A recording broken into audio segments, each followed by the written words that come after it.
Today, at the start of our infantry weapons series, we have a classic, the iconic weapon of the stormtroopers themselves.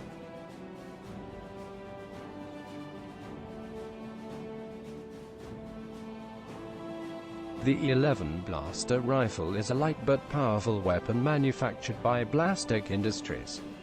It served as the standard-issue weapon of the Stormtroopers and Imperial Army and was based on the DC-15A blaster used by the Clone Troopers during the Clone Wars. In much of Legends, this is portrayed similarly to a carbine, being best suited for close-quarters combat such as boarding actions. However, in the new canon it has become less well-defined but more befitting a standard assault rifle of a military force. Like all blasters in the Star Wars universe, and as many of you know, they are not lasers, and instead are plasma weapons, which allows for a variety of different operational settings. In the case of the E-11 it has several different power settings, the most relevant of which are stun and lethal.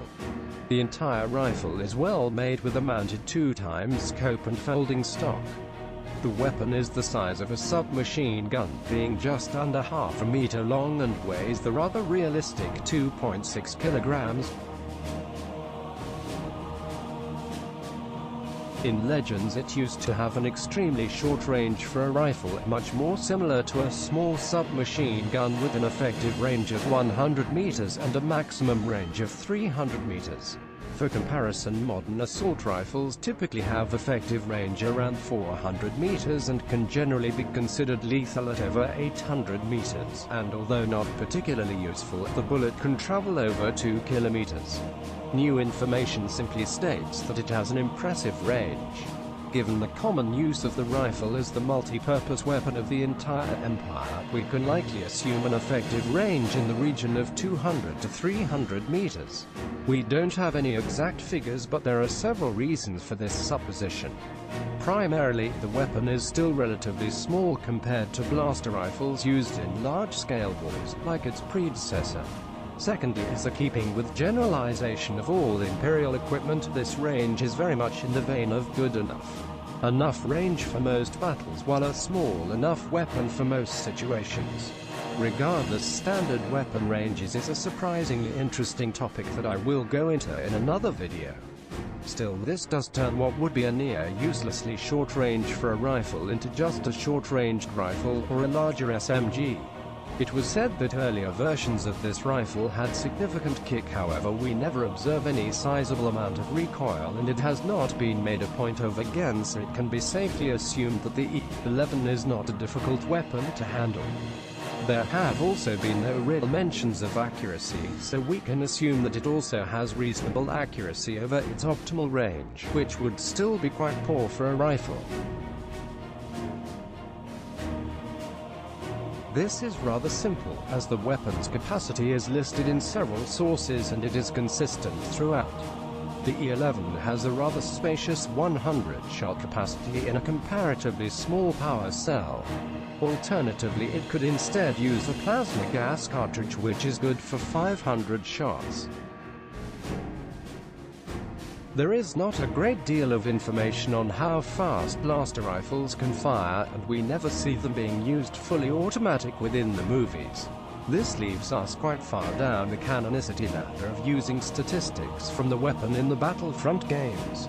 That being said, they give us the value of 300 shots per minute, or 5 per second, which is quite a reasonable rate of fire, even if it is half to one-third of what a modern assault rifle would be capable of. That being said, the weapon was designed with an advanced cooling system that allowed it to maintain fully automatic fire for longer than would be expected.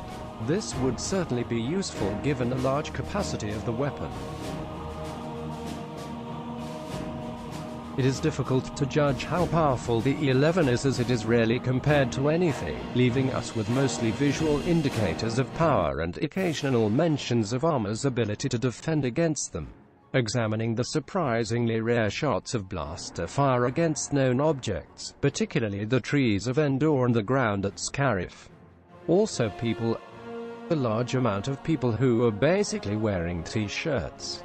Judging from the average size of explosions caused by the impacting bolts, they seem to carry the explosive force of a large firecracker or shotgun slug, which is not gratuitously dangerous, but certainly capable of being lethal. When people get hit, they are also not particularly thrown, tending more to slump over or fall. For this we can infer that the shots do not carry any considerable amount of kinetic energy. However, we do know that when people get hit by a blaster rifle, they go down. They are not necessarily immediately killed, but often cannot fight on after a single shot. So let's look at what plasma does to a target: rapid heating. We often get caught up in the explosions of energy weapons, but they almost universally have heat as a far more dangerous component.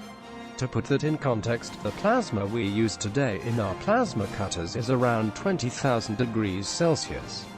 We can probably expect something similar to this in the blaster's plasma bolts. While we see Leia get hit by a bolt and she is relatively fine, you can't forget that everything else that gets touched by them gets a hole burned in it. And everything around that hole gets cooked. This is much better seen in Rio Durant, who gets squarely hit in the back of the shoulder by a blaster-type weapon and has a hole burned all the way through his torso, quickly leading to his death. We see similar effects in small pieces of scenery that occasionally get hit. Although the bolt does not penetrate significant distances, it still leaves holes about an inch deep in pretty much everything. The upshot of this is that the bolt does not penetrate objects particularly well, instead directly imparting its energy into that item, burning through a certain amount of material. This makes physically tough armor almost irrelevant. Instead, the armor's ability to withstand, reflect or conduct the heat far more important in stopping the shot. This also goes to show why such a dangerous bolt is less lethal than it may normally appear. Humans, and presumably most organic creatures in Star Wars, are composed primarily of water, which has quite a high heat capacity, helping to dissipate the bolt. Except for Rio Durant anyway. The E-11 is a serviceable weapon. It is reasonably versatile and compact, as well as possessing potential for high lethality. It also benefits from a large shot capacity, similar to that you would find on a machine gun. However, it suffers from quite a short range for the role that it has been given. Even with its longer range than listed in Legends, it is still far more suitable for short-range combat than you would hope for in a standard-issue rifle. Further, while this weapon is quite powerful in the Star Wars universe, it is likely to find it difficult to penetrate armors in other universes due to the prevalence of ceramic armors specifically designed to deal with energy weapons. It should also be mentioned that there are quite a few variants of the E-11, particularly in Legends, including a sniper variant. However, none of these differ substantially from the standard rifle in ways you would not expect. Except the carbine version, which, while being almost twice as big as the regular rifle, is still described as smaller and easier to handle. So that's the standard rifle of the Galactic Empire. May the Force be with you.